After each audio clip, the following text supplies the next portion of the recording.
César, bueno, te interrumpieron pues los dueños del mundo, porque al fin y al cabo, a rato, soy como, yo por lo menos me siento, ¿verdad? Como un esclavo en la antigüedad. Lo único es que no tenemos ni la bola de hierro ni la cadena. Sigue, César, porque estamos en la epidermis de este asunto.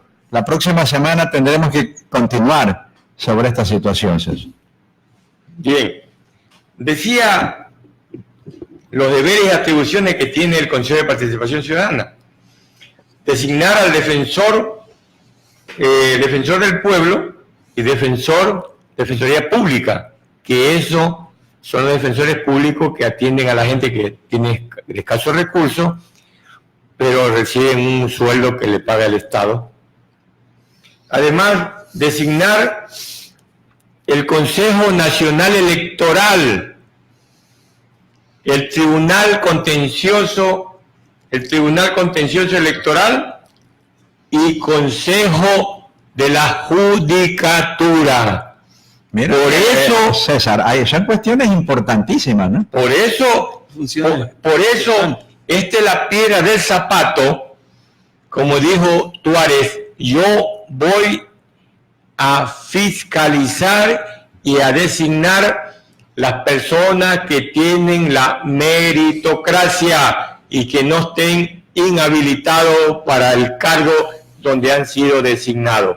Entonces, eso lo quieren bajar al señor Tuárez porque le están buscando la quinta pata del gato, que siendo... Yo creo que hasta miedo lo van a encontrar. que siendo... Le están buscando que ningún sacerdote puede tener un patrimonio, puede ser un carro, una casa, un departamento. Yo realmente en el Código Civil, como abogado que lo he leído y lo he estudiado, yo no veo que hablen de cuestiones excepcionales, porque la ley tiene cuestiones de excepción y diga que los sacerdotes no puedan tener una casa, un carro, un departamento, porque en un momento ellos tienen que acogerse al retiro como una persona que hace laboralmente su actividad y tendrá que retirarse de la curia y ya no va a vivir dentro de las instalaciones de esa curia, tendrá que irse a su departamento, tengo entendido. Entonces le están buscando lo mínimo, es decir, tiene un departamento, tiene una casa, tiene un carro, de repente va a decir, no puede tener ni una bicicleta ni una moto. Pregúntele por el monseñor Arregui, que en paz descanse, qué es lo que tenía él como patrimonio. Nadie dice nada. Que aportó al código ecuatoriano, al Código Civil ecuatoriano, sí, escribió cualquier cantidad de libros, pero ¿quién dice él el patrimonio que tenía él? Nadie lo ha dicho nada. Es que era social cristiano, pues, César. Claro. Entonces, cuando tú perteneces a una tendencia que es universal, lo de la derecha o los sociales cristianos, entonces eres intocable, no te toca a nadie. Pero que él se aportó a la sociedad ecuatoriana, sí, escribió cerca de 200 libros y ensayos en favor del Código Civil ecuatoriano. Sí, está bien, pero ¿quién dice el patrimonio que tuvo Arregui a través de toda su historia? Pregunten por lo que tuvo él. Solo un sacerdote que fue el que manejó la iglesia de San Pedro, fue un millonario que dejó de ser millonario para vivir junto al pueblo. José se llamaba.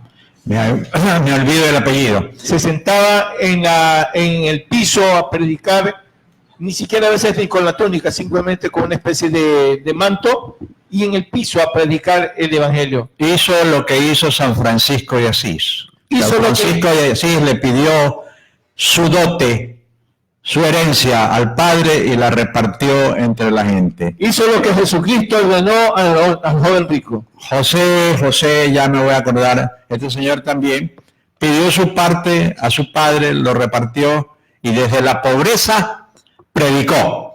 Pero bueno, César, tú estás dando una explicación muy contundente. La pregunta, a lo mejor, dentro de las leyes de la jerarquía eclesiástica, dirá, pues bueno, si usted es un sacerdote de la parroquia, solo puede tener los 2 pies para caminar. Si usted ya es monseñor, a lo mejor ya puede tener un automóvil. Pero yo conozco, en mi parroquia eclesiástica, han habido sacerdotes que han tenido un carro. Pues. Es lo mínimo para poder transportarse, pues César. Y por último, yo conocí a un cura cuando yo viví en una parroquia de la provincia del Guaya. Él tenía su moto, tenía su carro y tenía una finquita. ¿Y por qué no fiscalizan también al pastor Francisco Lor, que vive millonariamente? ¿Ya? Entonces, ¿por qué no fiscalizan a aquellos pastores que viven en tanta holgura, con aviones y todo? Por ejemplo... Entonces, ¿de qué estamos hablando, pues? Por ejemplo, este país piensa en una forma visceral, porque cuando la justicia pretende reinar en la patria, la injusticia trata de tapar la justicia. Cuando a lo bueno se dice malo y a lo malo se dice bueno. Terrible este país donde las incoherencias están dadas y dañan el crecimiento realmente de lo que Dios pretende para con el pueblo. Tomás, es que el deporte nacional no es el fútbol. El deporte nacional en la política es violar la Constitución. Y dicen las cosas sin ponerse colorado, ¿no? Bien tranquilotes, ¿no? Y entonces, claro, ya esto se hace deporte y la gente, los de a pie como yo, por ejemplo, cuando te están hablando de la ley y demás, tú dices, ¿de qué estarán diciendo estos señores, no?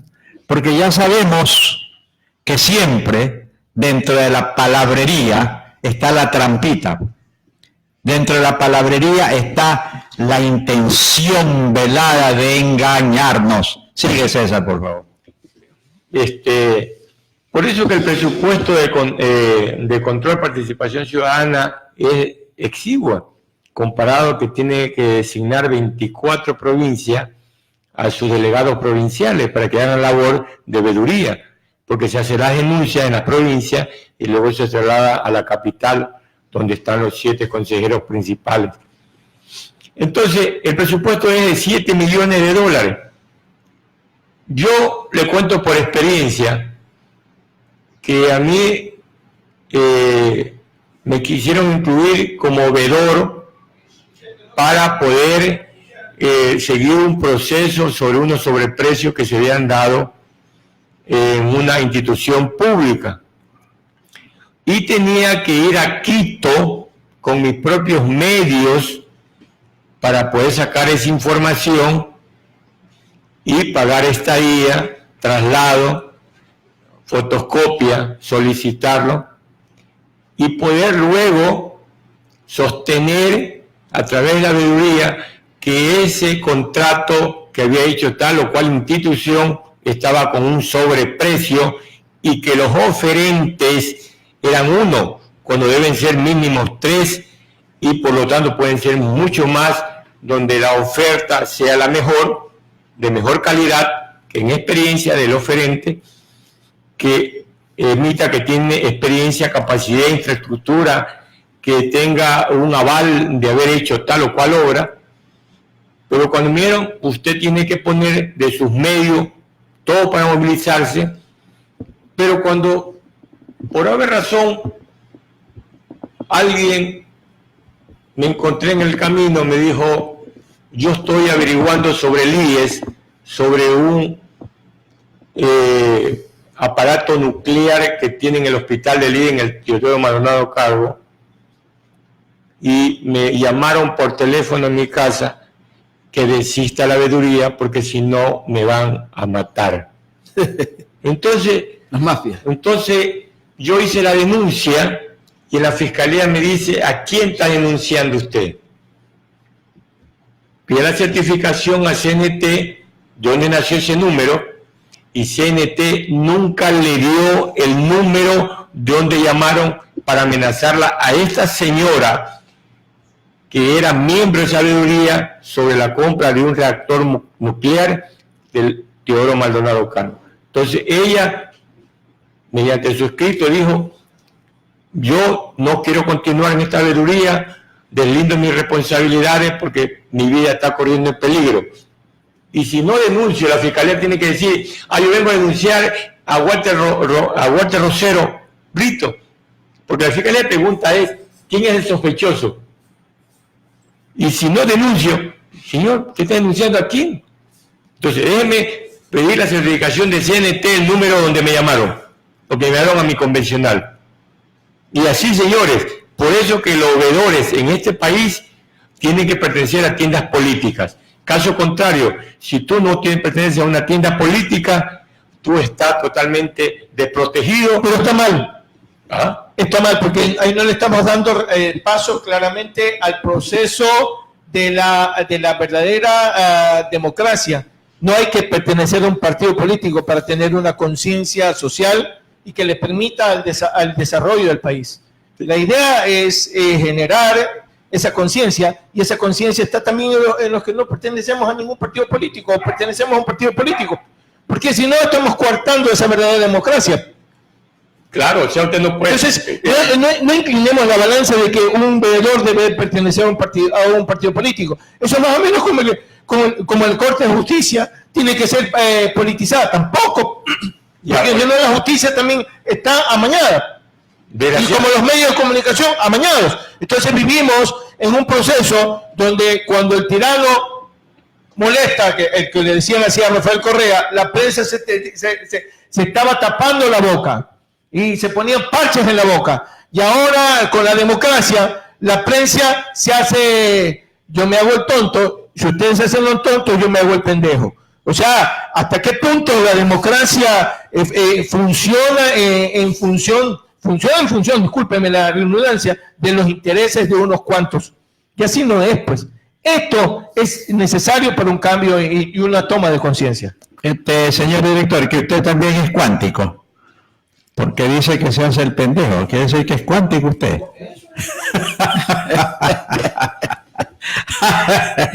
Vamos a ponerle un poco de sal al asunto. César, yo pertenecí también a una veeduría del Consejo de Participación Ciudadana y Control Social. Cuando hubo el escándalo del colegio 28 de mayo, ¿se acuerdan ustedes? Que ahí hubo un escándalo terrible y creo que hubo un asesinato ahí por la disputa de los dineros que tenían que pagarse a los transportistas de las alumnas del colegio 28 de mayo. No fui yo parte de ese, ¿ya? Pero me topé con lo que tú estás diciendo. A ver, usted va a ser veedor de tal cosa. Y entonces dije yo, bien, estaba contento, pues, claro, caramba, veedor, ¿verdad? Y comencé a preguntar mis obligaciones, ¿verdad? Y también después pregunté, pues, con cuánto cuento para transportarme, para ir. Y eso que era aquí en la ciudad, ¿eh? Y cuando me contaron la triste realidad, entonces yo dije, no, discúlpeme, pero no quiero ser veedor. Walter, qué buena pregunta. El veedor es casi igualito al fiscalizador, ¿no? Y el fiscalizador, cuando hace el control de obra, el contratista le lleva un billete y la obra pasa, más o menos. El veedor también. ¿Cuánto llevaste, Walter? Me retiro de esta mesa protestando por ese atropello que usted hace de mi persona. Ya, el Consejo de Participación en esos tiempos estaba en el 15º piso, entre Luque y Pichinchi Luque. Ya, en la bolsa de valores.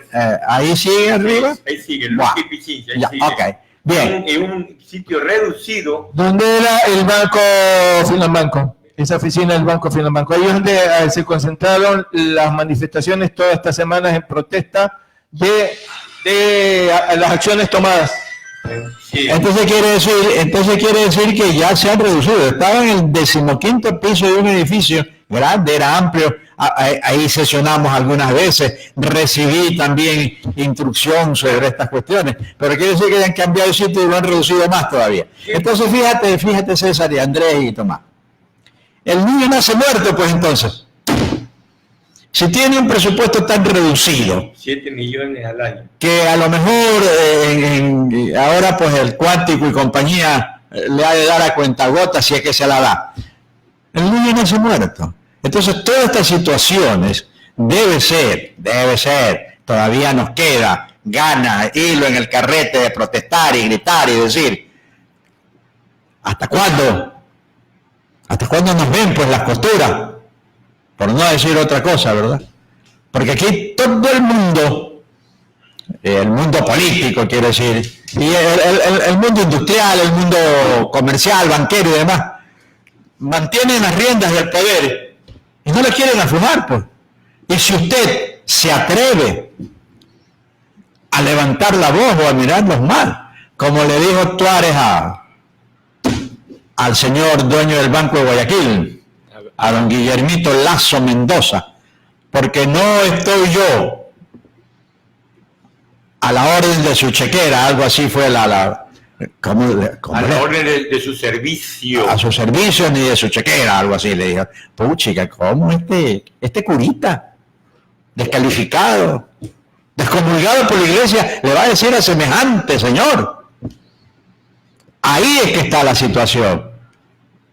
Y les digo de una vez, si el Consejo de Participación Ciudadana y Control Social hubiera sido traído de otra legislatura, de otro país, de Europa, Estados Unidos, a Eureka, hubiéramos saltado en Chuyapata. Pero como es de aquí, como fue hecho pues cuando fue la constituyente allá en Montecristi, en los tiempos de Correa, huele a correato, hay que quitarlo, no hay que perfeccionarlo.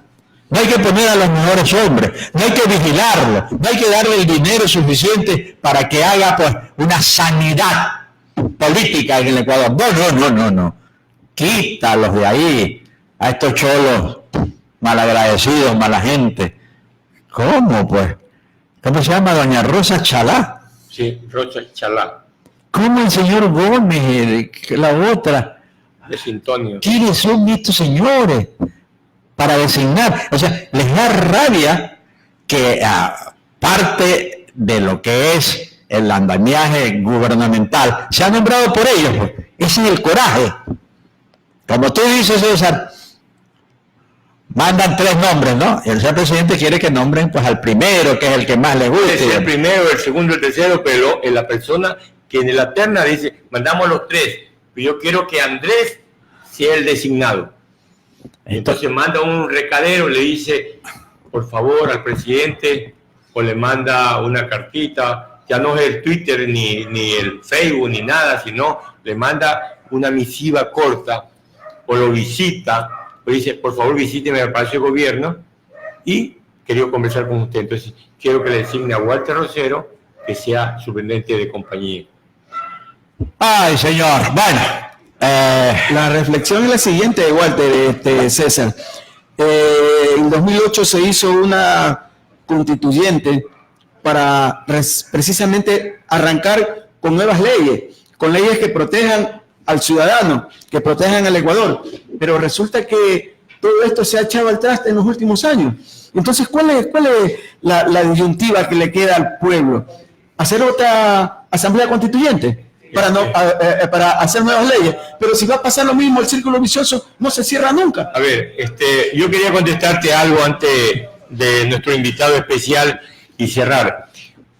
Nosotros, en la vida republicana del Ecuador, de 1830 hasta la 2008, que se hizo la última constitución que fue redactada en Montecristi, una de las constituciones de mayor avanzada en el mundo, una de las mejores constituciones que, haciendo un análisis comparativo con las constituciones en el mundo, no le pide favor a ninguna de otras constituciones, porque se protege derechos, incluso derechos a la naturaleza, que no la tiene otras constituciones del mundo. 1830 se violó derechos civiles políticos en el gobierno. Toda constitución, cuando es redactada, responde a un grupo de poderes. Y en ese entonces había una división, la oligarquía serrana y la oligarquía costeña. Se violaba los derechos políticos y civiles. Luego se violó, se puso como una cuestión dogmática, que los ciudadanos tenían que solamente tener como religión la religión católica. No podía haber otra religión, y eso lo impuso. ¿Quién lo impuso? García Moreno.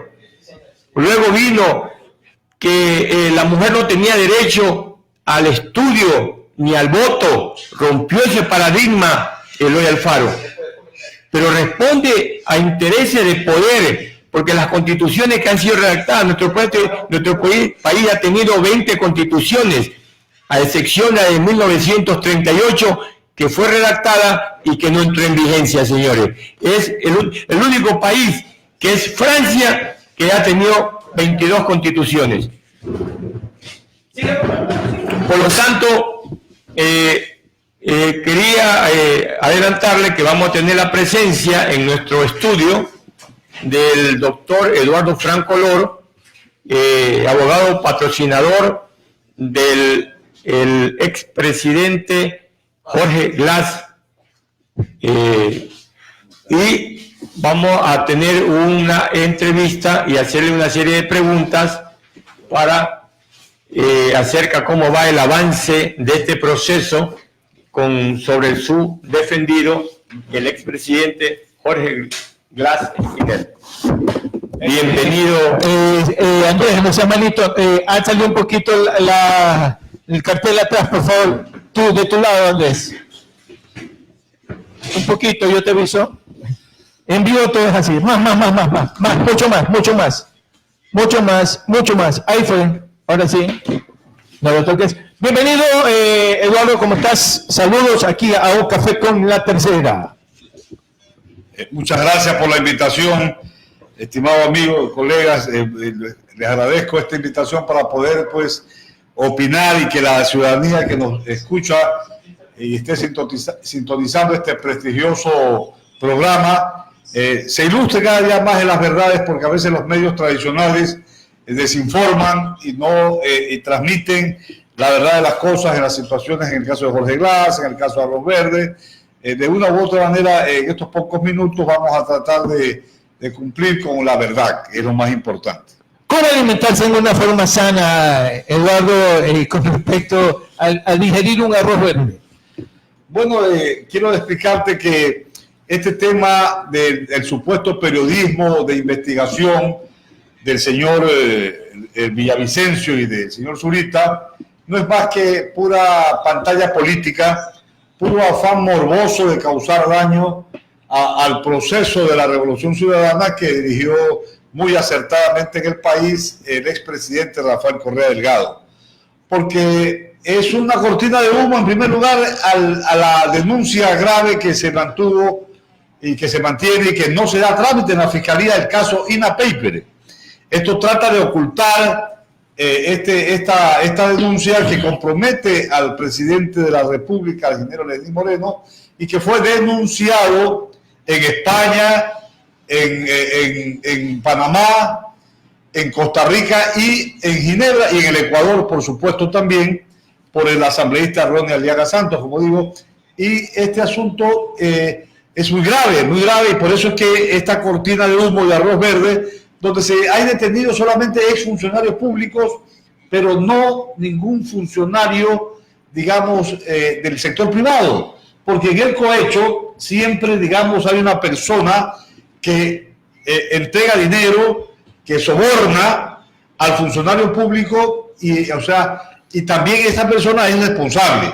Aquí, supuestamente, en el escándalo del arroz verde, del proceso electoral del año 2013, en primer lugar, de una manera estrictamente legal, quisiera expresar que, de acuerdo con el Código de la Democracia, y esto es importante resaltar, de acuerdo con las disposiciones del Código de la Democracia, las personas, las instituciones, las personas jurídicas, sean nacionales o extranjeras, que aporten dinero para las campañas, es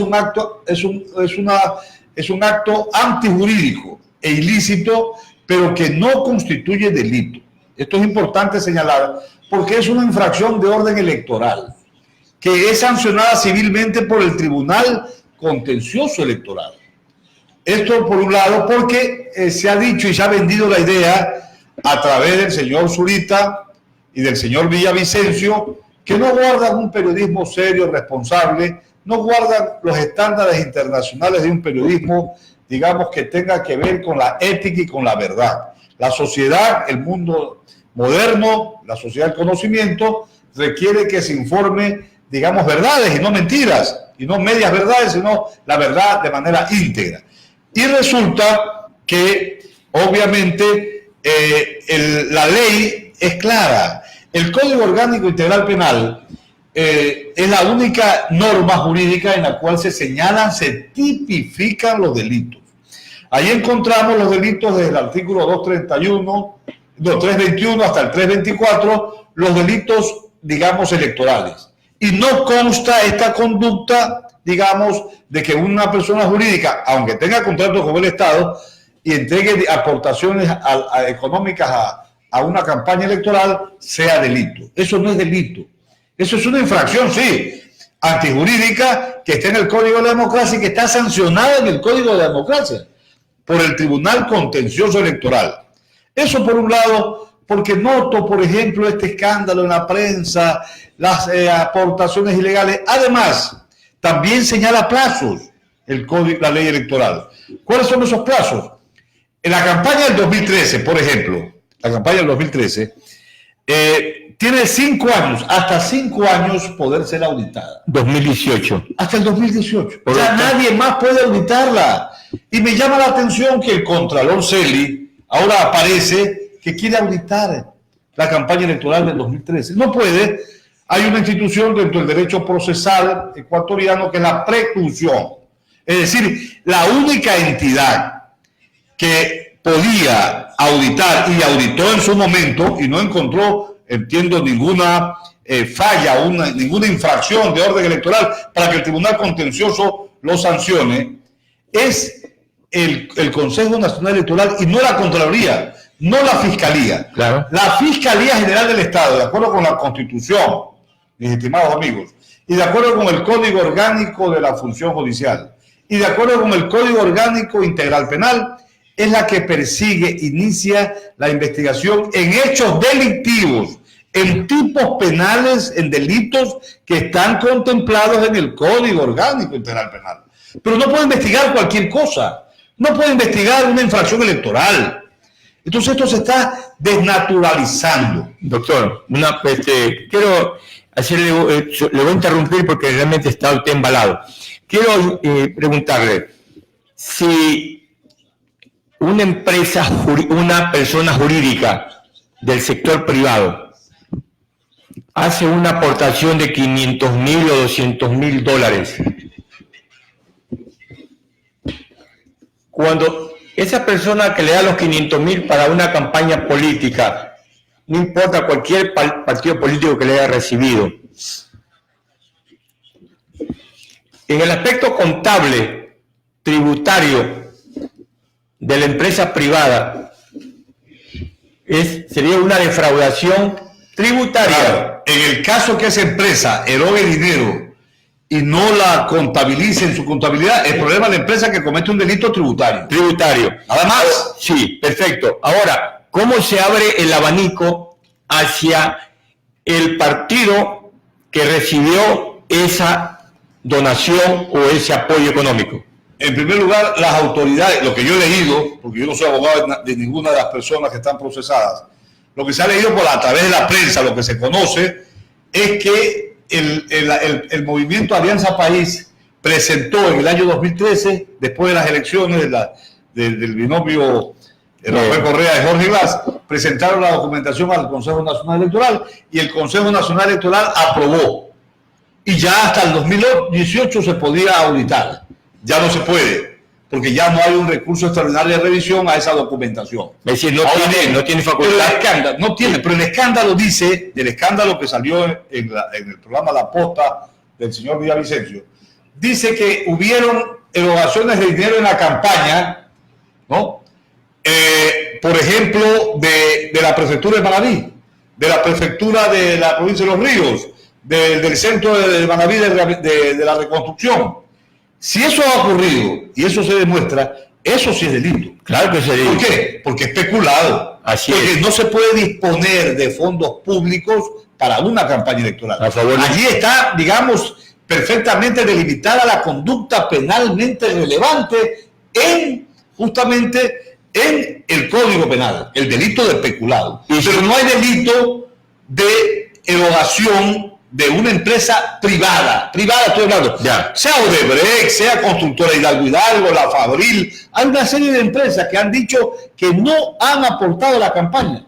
Mire, en el juicio de Jorge Glass, porque hasta ahora se ha dicho de una manera falsa, y eso yo quiero decirlo falsa, a través de este portal La Fuente, en el caso Arroz Verde, que Jorge Glass le había entregado a Gerardo de Sousa $2.500.000. Esto es totalmente mentira. En primer lugar, porque en el juicio de asociación ilícita, de la cual el ex vicepresidente Jorge Glass está de una manera arbitraria detenido, y de la cual él fue sentenciado con un código derogado y sin pruebas, y que estamos a la espera de que el Tribunal Penal de la Corte Nacional de Justicia señale 10 horas para el recurso de casación. Es el señor Santos que declaró, y José Concienciado Santos, que era el responsable jurídico de Odebrecht en el Ecuador. ¿Qué dijo en el testimonio anticipado? ¿No? Dijo, en primer lugar, que no había depositado Odebrecht nada para la campaña. Y dijo que a Alexis Mera le habían entregado un dinero, pero a través, no personalmente, sino a través del señor Carlos Pareja Capaco, el que está, entiendo, con Paco, que está detenido. ¿No? Pero dijo, yo no conozco al señor Mera, yo no le he entregado dinero al señor Mera. Es decir, y que Odebrecht no había depositado nada para la campaña y que no conocía siquiera al expresidente Rafael Correa Delgado. Pero mire, mi querido amigo, el fondo de todo esto es, como ha dicho Rafael Correa en su Twitter, quieren tratar de involucrarlo al expresidente. Y por eso la presionaron a la doctora Patricia Martínez, ¿no? Pamela Martínez. Loaiza. La han presionado para unos famosos cuadernos. Pero resulta que la Constitución de la República dice en el artículo 66, numeral 21, que los correos electrónicos son inviolables, son secretos, forman parte de sus derechos personales, de su intimidad personal. Y el que viola los correos electrónicos está robando, está hackeando correo electrónico. Así es. Tanto se amonestaba y se ha dicho que en el caso de Julián Assange era un hacker, que no era un periodista, había robado correos electrónicos, ¿no? Y resulta que el señor Rivera también roba correos, el señor Villavicencio también roba correos electrónicos. Hackea correo electrónico. Y han hackeado, y con el cuento de que es periodista, dice La Fuente, han hackeado los correos electrónicos de Patricia Martínez, de Pamela Martínez y de la otra Laura Terán, que trabajaron no como asesoras en la presidencia de Rafael Correa, no en el mismo despacho, al frente en otro edificio. Le hackearon las cuentas y eso es delito. Claro. Está contemplado en el artículo 178 del Código Orgánico Integral Penal. Entonces, en la doctrina penal se conoce el fruto del árbol envenenado.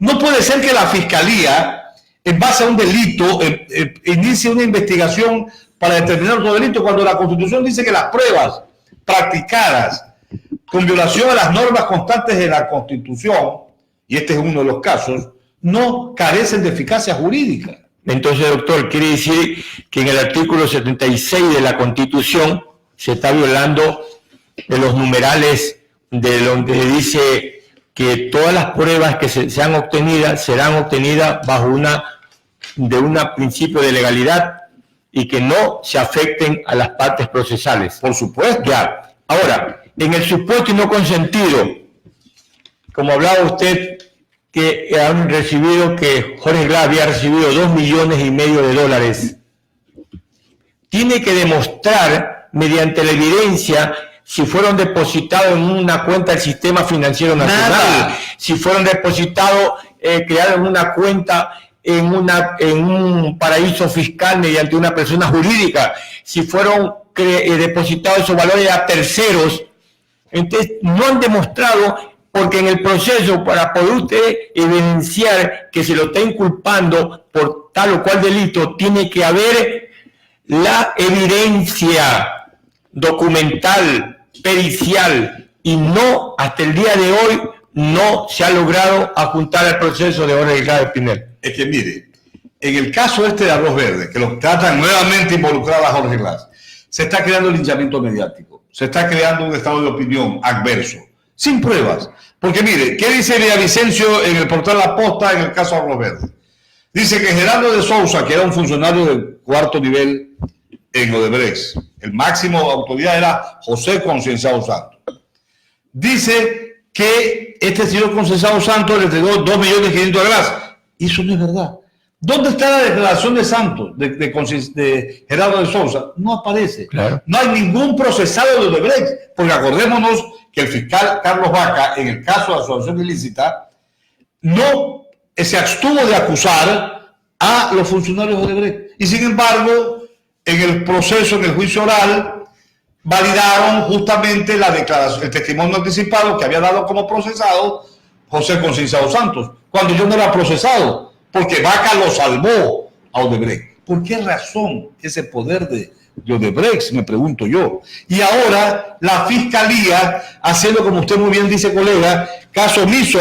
¿Qué dice? Le voy a leer el artículo 66 para que no se diga que es un invento mío y la ciudadanía sepa que es la Constitución de la República, que tenemos que respetar y cumplir. Dice el artículo 66 de la Constitución: se reconoce y garantiza a las personas. 18. El derecho al honor y al buen nombre. La ley protegerá la imagen y la voz de la persona.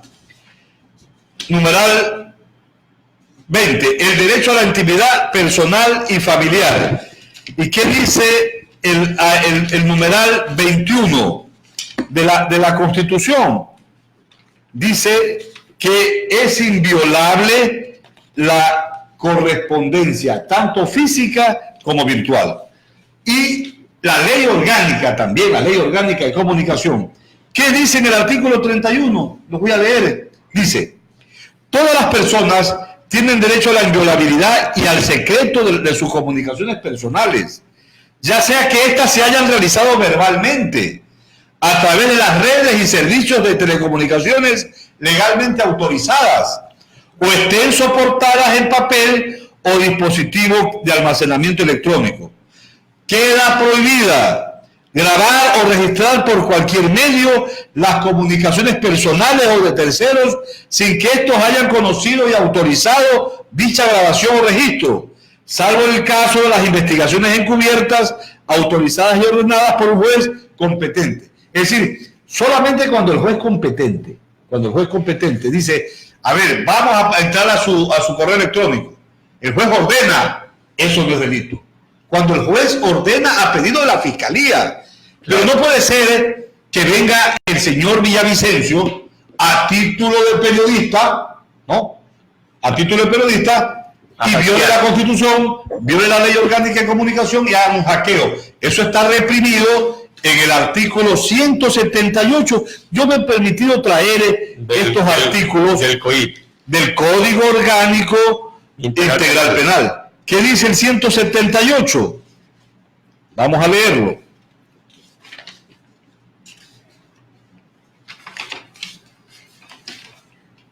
Abuso de confianza. No, es el delito, permítame un ratito que está por aquí.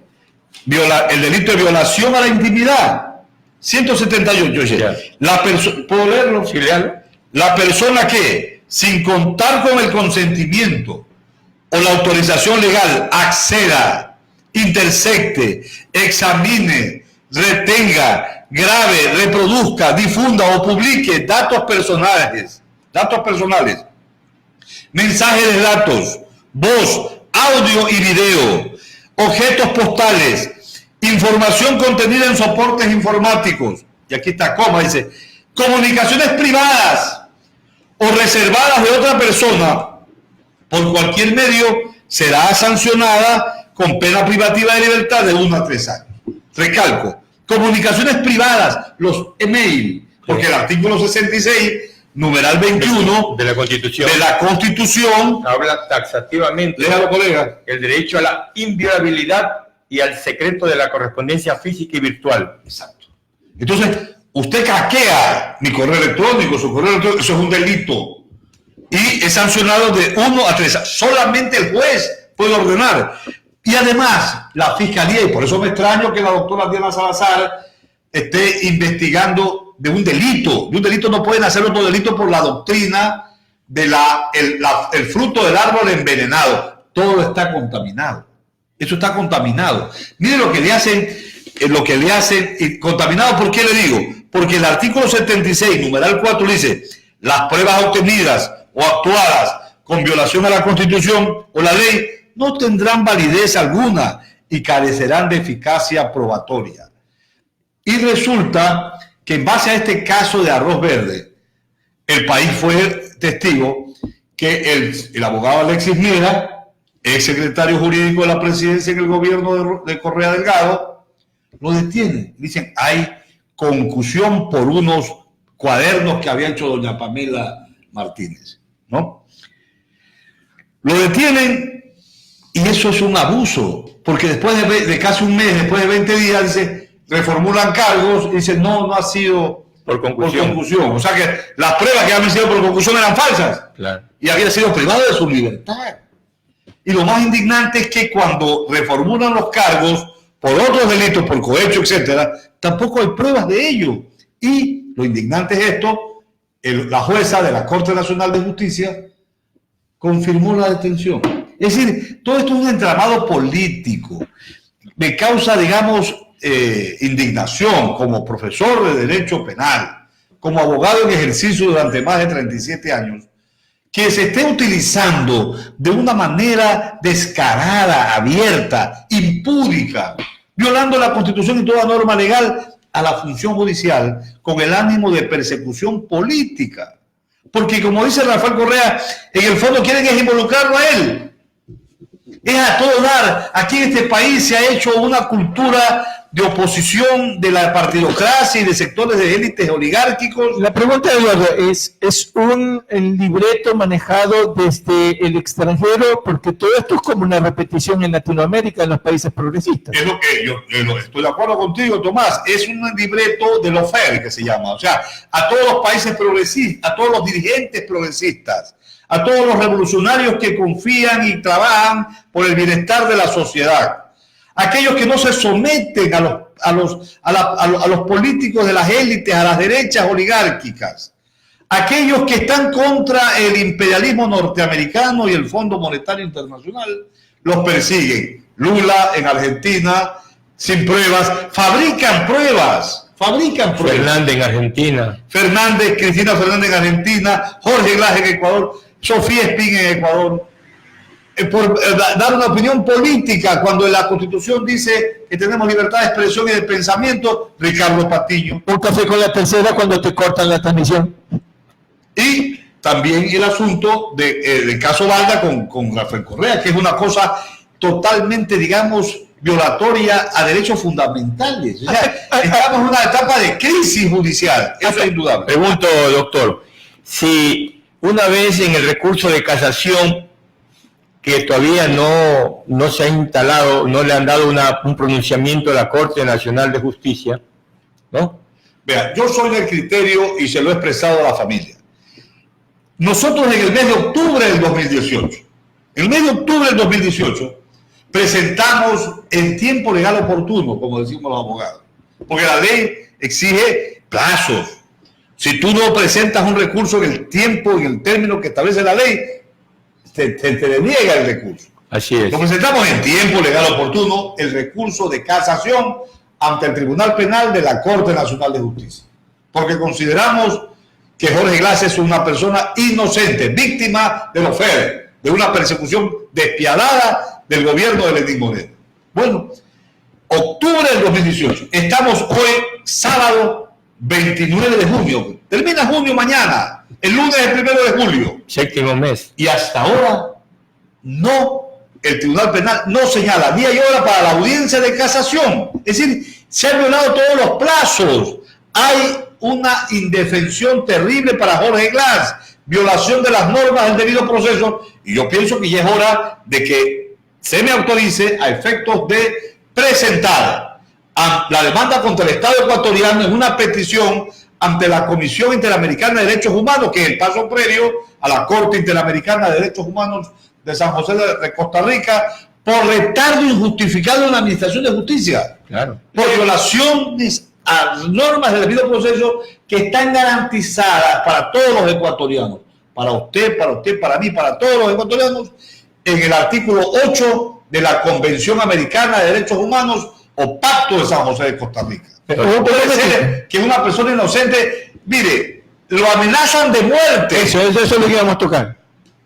Un saludo para Eric Rodríguez Soto, dice saludos desde Connecticut, Estados Unidos. Compañeros, les envío un fuerte abrazo a todos, les seguiremos en la lucha, que al final venceremos, que nos siga bendiciendo Dios. Saludos de Eric Rodríguez Soto. Eduardo, este proceso de la amenaza que existe de parte de los PPL, ¿hasta qué punto también en este proceso importante de hacer las comparaciones entre el tirano y los demócratas? En el tirano, entre comillas, el PPL vivía mejor. En el demócrata actual, hasta 8 y más de 18 muertos ha habido en las penitenciarías.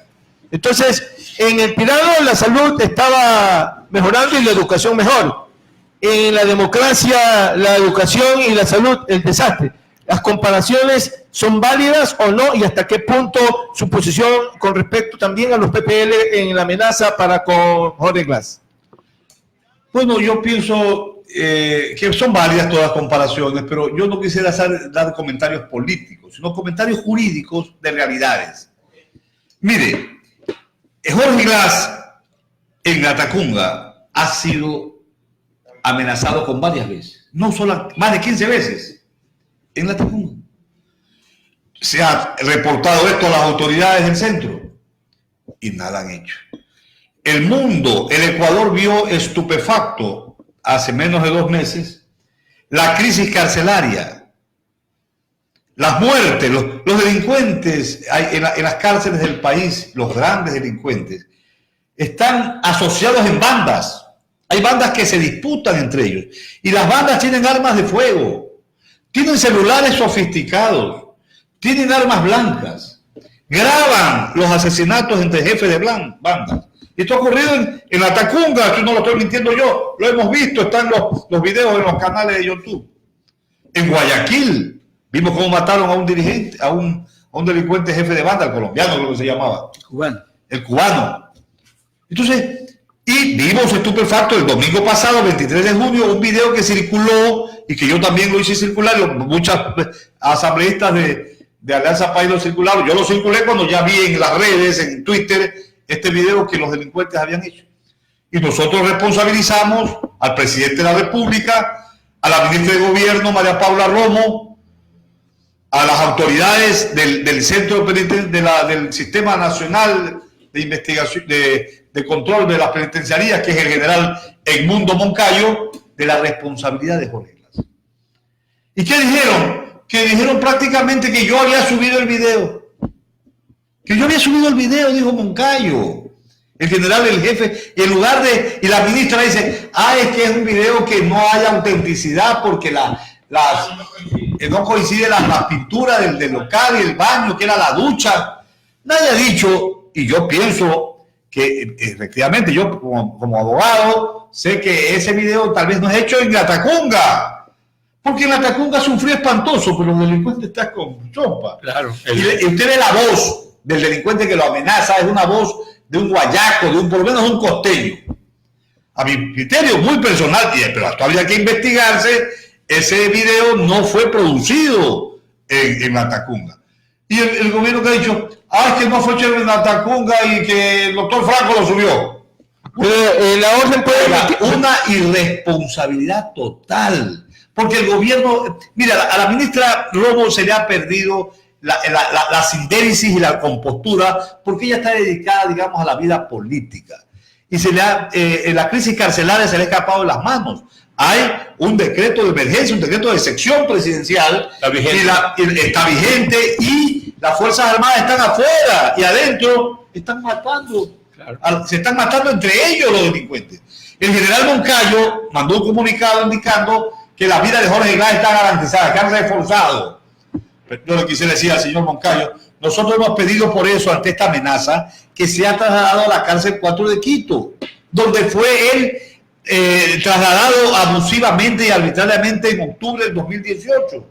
¿Por qué? Porque el señor Fernando Alvarado se quitó el grillete y salió del país, y por venganza política lo enviaron de Quito a la Tacunga. En la cárcel 4 de Quito hay más control porque allí es una cárcel muy pequeña, que es para militares, allí no hay delincuentes contumaces, criminales, digamos, de bandas organizadas transnacionales, entonces hay más seguridad. El pero no lo hacen. ¿Y qué han dicho ahora? La nueva amenaza que hace 2 días la bancada de la Revolución Ciudadana, los asambleístas correístas denunciaron, y yo también lo he dicho, como retaliación, ahora han restringido las visitas a Jorge Glass. Eso es violación a sus derechos humanos, violación a lo que establece la Constitución, los derechos de las personas privadas de libertad. La persona privada de libertad tiene derecho de expresar su pensamiento a través de cualquier medio, con la prensa. Se le prohíbe, el gobierno le restringe derechos a Jorge Glass. Es decir, hay un ensañamiento perverso, continuo y permanente contra la integridad física de Jorge Glass, cuya vida está en peligro.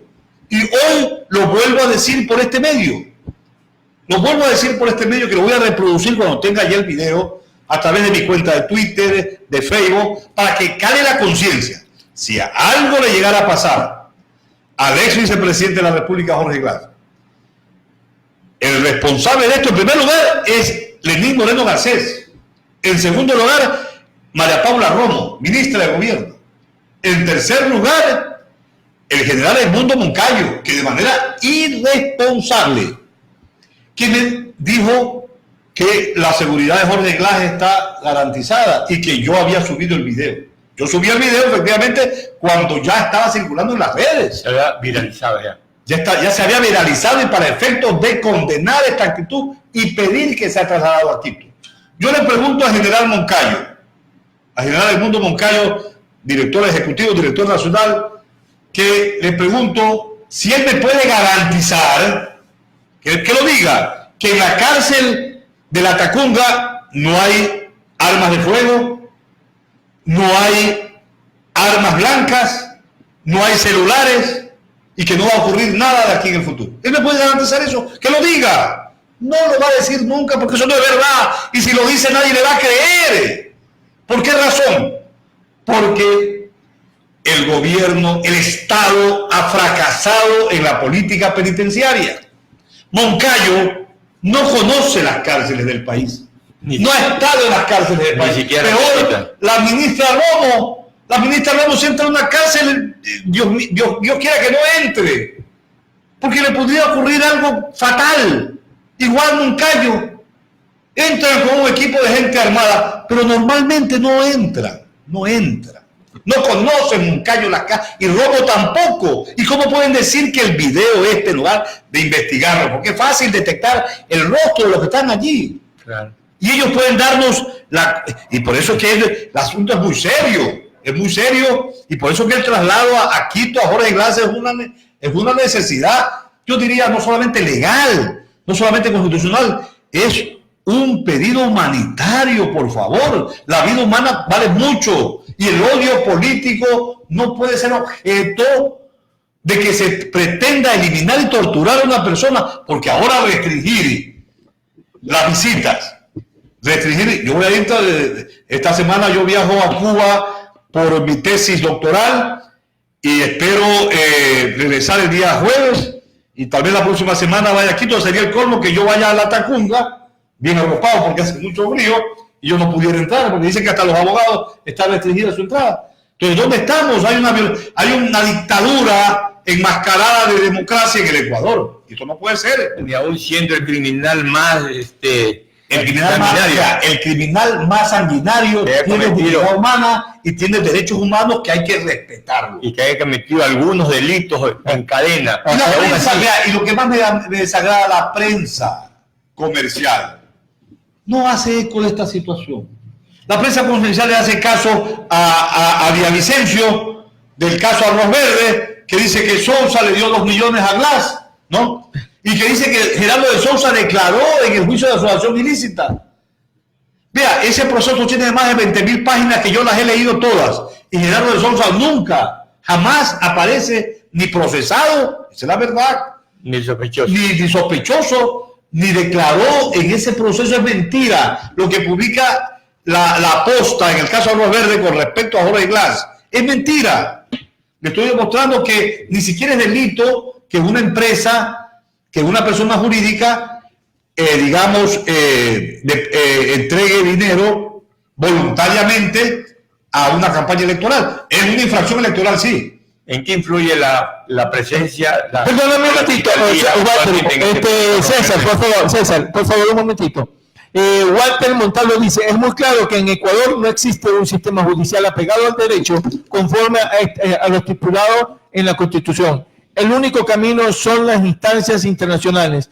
No pierda el tiempo aquí en el Ecuador, da vergüenza ajena como ecuatoriano ver cómo destruyen el país. Adicionalmente, alguien en su vehemencia y de odio, que era el difunto Trujillo, decía, no descansaré en paz hasta verlo a Correa metido en la cárcel de la Tacunga. Hasta ahí el odio que gracias a Dios ya no está. Vea, el odio es terrible, el odio destruye, el amor construye, el odio, por odio Cristo fue asesinado. A Cristo lo mataron por odio, por venganza. Y yo pienso que la humanidad, los ecuatorianos que estamos, los guayaquileños, tenemos criterios de sensatez y de racionalidad. Y nos damos cuenta de la situación. Mire ahora lo que está pasando, lo que decía el señor Trujillo, que en paz descanse, lo animaba el odio. Y se creía asamblea constituyente los transitorios. Ahora el Consejo de Participación Ciudadana fue elegido, los 4 que hacen mayoría y los 3 minorías, fueron elegidos democráticamente por el pueblo. Y mire cómo la prensa le está montando toda una estructura mediática de linchamiento contra el presidente Tuárez, el sacerdote Tuárez, que tiene derecho a expresarse. Sin embargo, como no se alinea, como la mayoría no se alinea a los intereses de las élites, Eso es todo. la prensa comercial está sintonizada con la partidocracia y las élites. Y como no se alinea, lo atacan, lo calumnian, lo injurian. Ya basta, el pueblo se da cuenta. Yo les agradezco, mis estimados amigos, pero me van a disculpar, tengo que hacer algunas actividades. Bien, bueno, estaré siempre aceptando las invitaciones de Tomás Andino y ustedes, mis queridos amigos. agradecerle su presencia, doctor Eduardo Franco. Y en realidad, lo que se habla de esta tribuna es la verdad, porque a veces el pueblo ha perdido esa ruta y esa conciencia social donde debe caminar, porque los medios de comunicación en este país, toda la información es sesgada y distraen, como decía Noam Chomsky, los medios de comunicación son la distracción de los colectivos en el mundo. Agradecerle su presencia, doctor, y siempre estas puertas estarán abiertas. Para mí, el periodismo es una noble tarea que nos corresponde a todos. Y el periodismo tiene que tener una visión y un norte. Y los periodistas son soldados de la verdad y no soldados de la mentira. Yo agradezco esta invitación y siempre estaré aquí porque sé que un café con la tercera dice la verdad e informa al pueblo ecuatoriano sin tutelajes y sin mentiras. Bien, ha sido muy agradable la presencia del doctor Eduardo Franco Lora aquí en esta programación. Hemos estado muy atentos escuchándolo porque él tiene las primicias, en este caso del ingeniero Jorge Glass, lo que está ocurriendo con el vicepresidente. Todavía creemos nosotros que todavía él es el vicepresidente porque se lo destituyó en forma ilegal. Entonces, ha sido muy placentero encontrarnos con el doctor Eduardo Franco, quien ha estado disertando prácticamente en derecho todo lo que se ha hecho y lo que se tiene que hacer en el caso de este problema del ingeniero Jorge Glass y también que lo involucran ahora en el caso de Arroz Verde. Pero como acaba de decir el doctor Eduardo Franco, la prensa toca temas que le convienen, pero lo que no le conviene a los dueños de los medios de comunicación no los toca. Ahí tenemos el caso, como decíamos hace un momento, de el sobrino del Contralor encontrado con un fuerte cargamento de dinero y en la prensa no se ve nada. Por algo ha de ser. Por eso nosotros aquí en esta programación siempre estamos recalcando las cosas reales. No inventamos nada. Y entonces por eso a veces somos cortados a través del organismo que nos tiene la obligación de sacarnos al aire. Walter. Sí, como tú estás diciendo, ¿verdad? Es $250,000 este sujeto, el sobrino Qué suerte, se lo encontró. del señor Celi. Nada más que eso. ¿Cómo se llama el señor? De la Torre. Le dieron en la Torre y ya los encontraron con esa plata. Por otro lado, vuelvo a recalcar, el señor Cuesta Caputi, que se me escapa el nombre, Santiago Cuesta Caputi.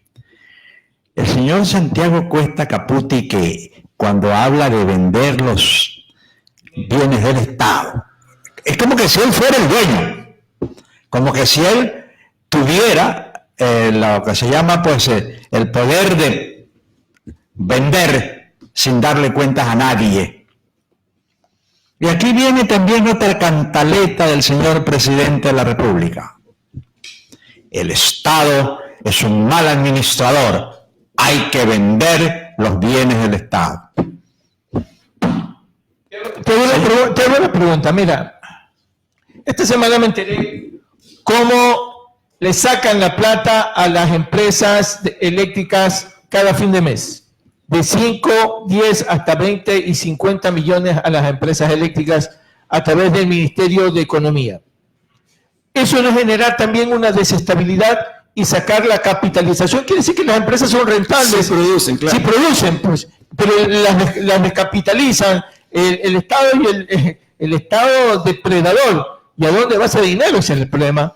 Oiga, esa denuncia yo la recibí esta semana y era muy triste escuchar porque administradores, como administradores de facturación, también son los culpables de este tipo de situaciones. A ver, hace un momento César se acordaba de Chomsky, ¿no? Noam Chomsky. El señor Noam Chomsky dice que la costumbre de no darle mantenimiento a los bienes del Estado es para que funcionen mal y después venderlos. Es una costumbre ya inveterada. Vuelvo a lo que dice el señor presidente de la República. El Estado es un mal administrador y por lo tanto debe vender los bienes a manos privadas. Esa cantaleta ya la he escuchado yo desde hace... Y aquí está el punto. A lo mejor pues yo, aunque sea la voz que clama en el desierto, señor Otto Sonnenholzner, usted es un empresario privado exitoso. Su señor padre, don Ramón Sonnenholzner, también es un empresario exitoso. Su suegro también es un empresario exitoso. Es decir, que ellos saben cómo manejar los bienes y hacerlos producir. Entonces, contrate, y si no hay en el Ecuador, porque la politiquería enseguida interviene, traiga gente del extranjero que administre cada una de las empresas del Estado, todas las hidroeléctricas. Bueno, todas están politizadas y casualmente los que están manejando son los que en un momento se han repartido políticamente, pues, y ese es el lleve político que existe en el momento, pues. La administración de las empresas eléctricas y de CNT, ¿quién las tiene? Pues ese es el detalle y por cual estas empresas eléctricas que son productivas las están haciendo improductivas. A ver, como usted me interrumpe, no sigo en el discurso, pero voy a continuar en él. Para que las empresas del Estado, que no perjudican a nadie, porque no son, como decir, competencia de las industrias que maneja o los negocios que maneja el señor Otto Sonnenholder, don Ramón Sonnenholder, el suegro que creo que es dueño de Santa Priscila, Santa Prisca, no sé cuánto. No son competencias, por lo tanto, sí pueden poner allí gente con conocimiento de causa, idónea en todo sentido, para que manejen esos bienes del Estado y produzcan para el Ecuador. El asunto es que la pretensión no es la administración, sino la tercerización administrativa, pues. Entonces, cuando entra el proceso de la tercerización administrativa, ahí viene el asunto, pues. Se hizo legal lo ilegal y el padre de Taquello esto, y usted ya sabe quién es. El que legalizó lo ilegal y administró, y nunca administró Guayaquil. Sigo, señor director. Déjeme continuar, por favor. No me cuarte la libertad de expresión. Se parece a Facebook usted también. A ver, el señor Sonnenholder, Otto Sonnenholder, es un político joven. A lo mejor quiere ser presidente de la República. Si quiere ser presidente de la República, haga un bien a la República del Ecuador. Usted es un hombre que estudió economía en Alemania. Usted sabe de lo que estoy hablando. Así que sí se puede. Si usted en un momento determinado se arma de algo de patriotismo, de ecuatorianismo, y pueden sacarle provecho a estas empresas. No venga con estas situaciones de que hay que vender. Primero. Segundo, los señores del Consejo de Participación Ciudadana y Control Social, Tuárez y compañía, que son gente joven, que a lo mejor también quieren incursionar como nuevos personeros de la política ecuatoriana. Hagan un buen trabajo para que entonces después nosotros votemos por ustedes. El señor Walter Gómez, el cura Tuárez, no Suárez, Elmo Cura Suárez era otro sujeto. Es decir, doña Rosa Chalá, la señora de Sintonio, que me entero que ella es abogada. Victoria de Sintonio. Victoria de Sintonio. Que además el apellido de Sintonio es del pueblo, ¿eh? Yo conocí a un señor de Sintonio hace años, cuando trabajaba para el Policentro. Descendientes italianos. Ya. Pero bueno, del pueblo, ¿no?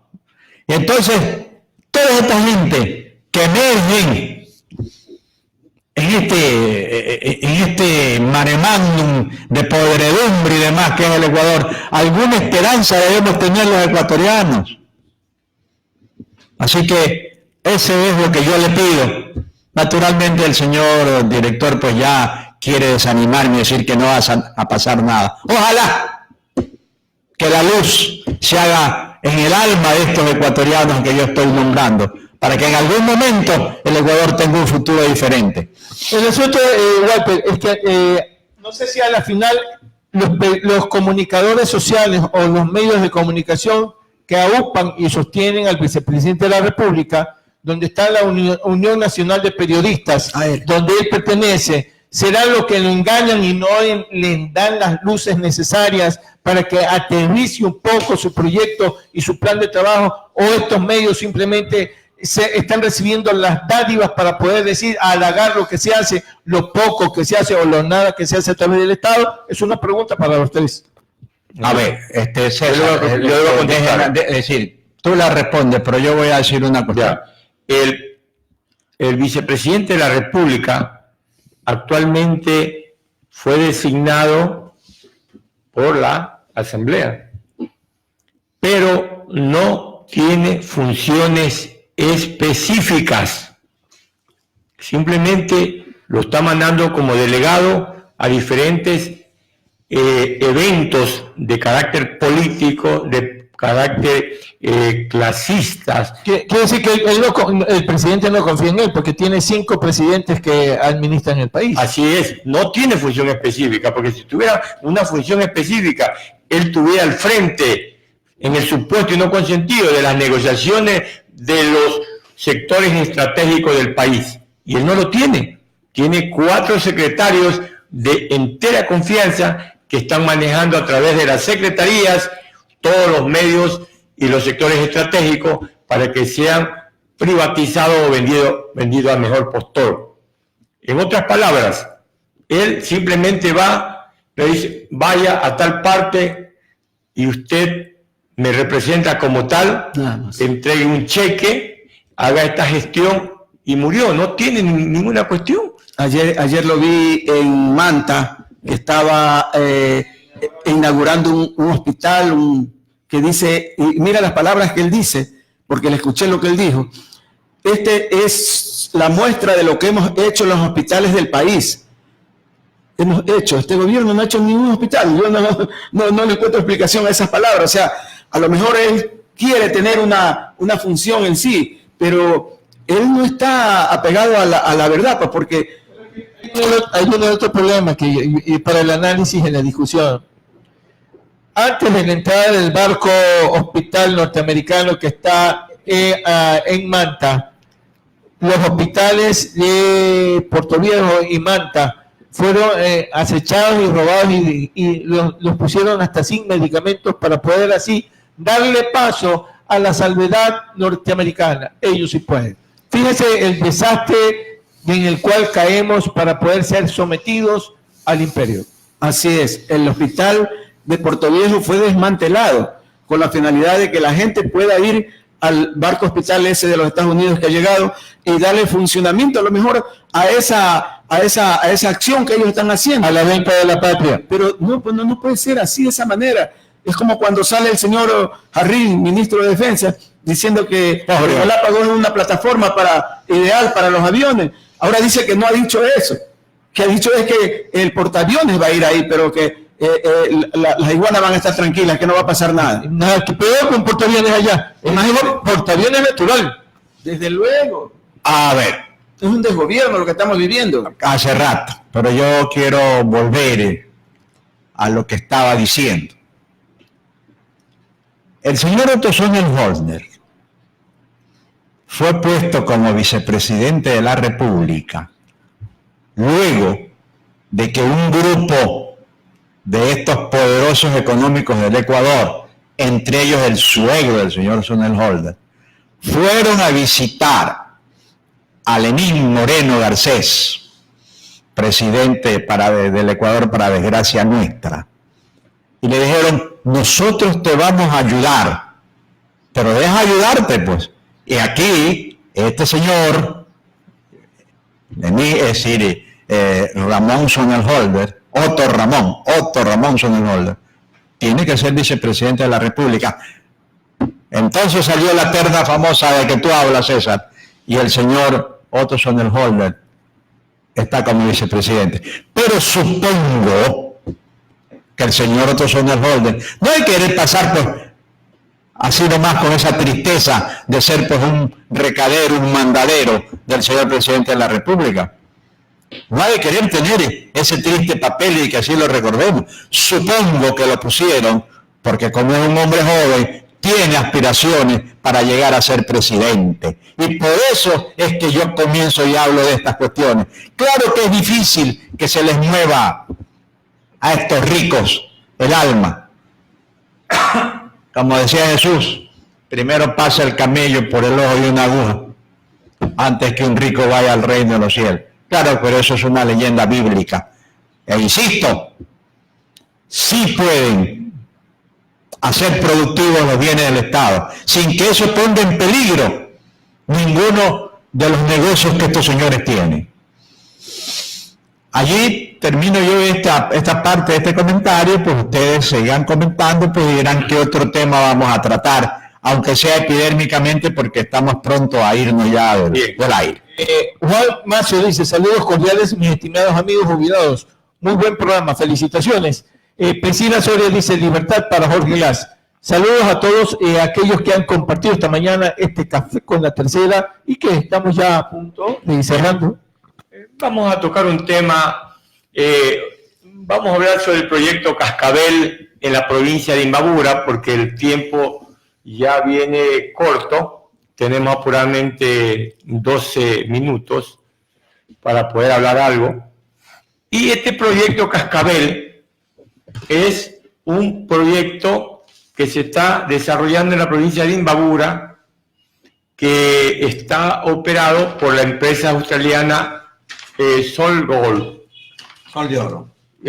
Oro. Y es identificado uno de los proyectos más grandes e importantes de fuentes de ingresos que puede ayudar al país a salir de esta resaca de ingresos que están llegando a través del Fondo Monetario, firmado esa carta de intención que a corto plazo vamos a ver que van a ser afectados las grandes clases trabajadoras del país a través de la flexibilización laboral y otras incidencias que van a afectar a la estructura del país. Imagínense ustedes, señores televidentes, radioescucha, que el Fondo Monetario Internacional le pide como requisito sine qua non que las reservas de libre disponibilidad que tiene un país para que refleje a través de esa reserva, que ahorita está en 3.990 millones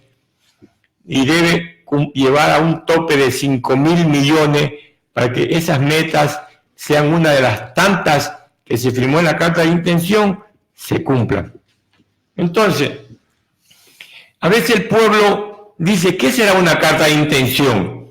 Una carta de intención es otra cosa que es un compromiso que obtiene un país a través del Fondo Monetario Internacional, a través del Banco Mundial o a través de los bancos del BIC o del BIRC, donde le imponen condiciones que a cambio de desembolso tienen que cumplir metas macroeconómicas, tanto, por ejemplo, ya bajó riego país, y el bajar riego país es para que las inversiones vengan al país.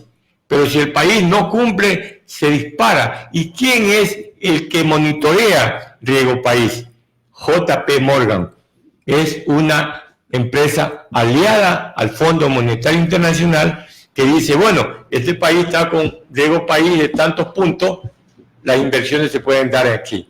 Entonces, eso es lo que quiero hacerle entender a los radioescuchas y televidentes, lo que es la carta de intención y que está firmada y que nunca se la sacó a la luz para que el pueblo ecuatoriano conozca la realidad, cuáles fueron los puntos que se firmaron en esa carta de intención. Abogado, usted está tratando, en este momento acabo de topar un tema muy importante que a veces los ecuatorianos no le paramos mucha bola, como se dice.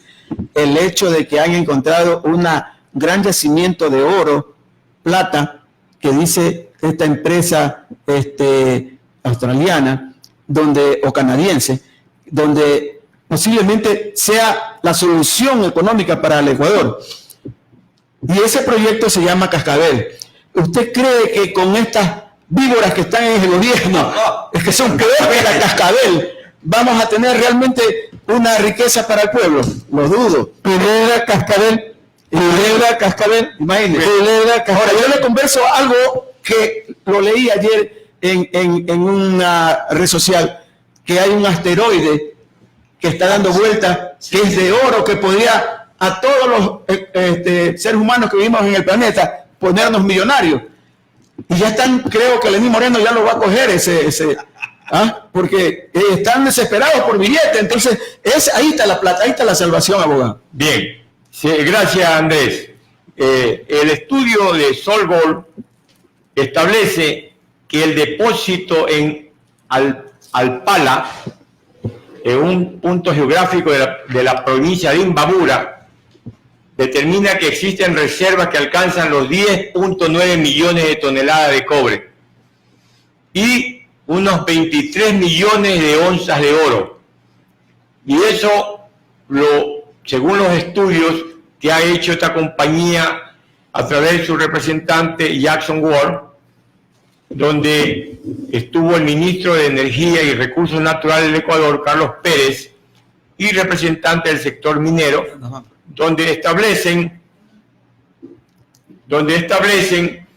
que posiblemente que el Ecuador llegaría a tener ingresos a corto plazo, porque esto tendría una vida útil entre 49 y 66 años de explotación, y que llegaría a tener un ingreso de unos 2.800 millones de dólares de ingresos para el país en el sector minero, sin afectar lo que es el medio ambiente, los sistemas hídricos, y a la vez porque esta compañía va a operar con tecnología de punta, que los niveles de incidencia de contaminación va a ser un margen bajo, efectivamente, pero sí, teniendo esta reserva bajo tierra, ¿por qué no la podemos explotar para salir un poco de la estrechez financiera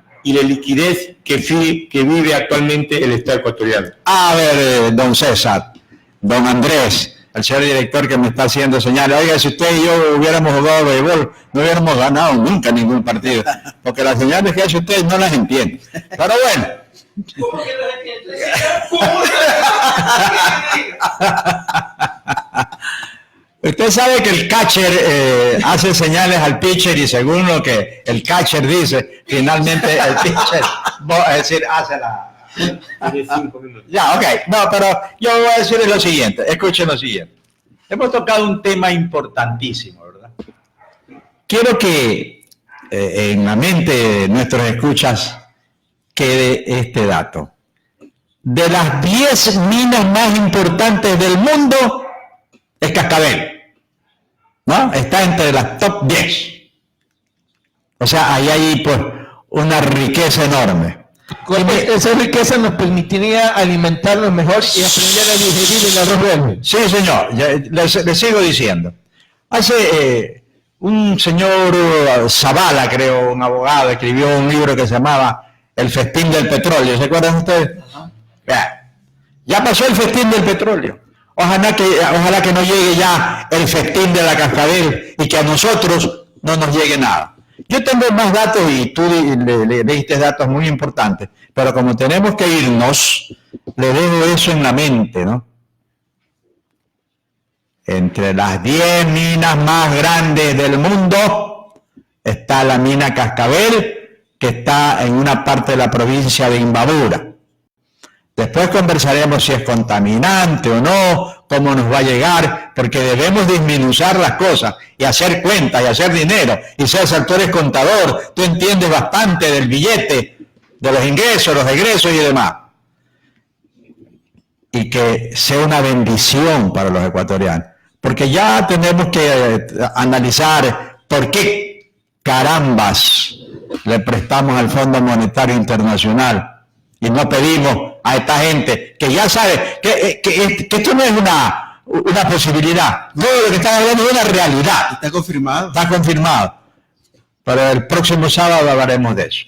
Señor director, hay que despedirse con mucha pena. Y lo único que puedo decir yo, pues que estaré el próximo sábado aquí.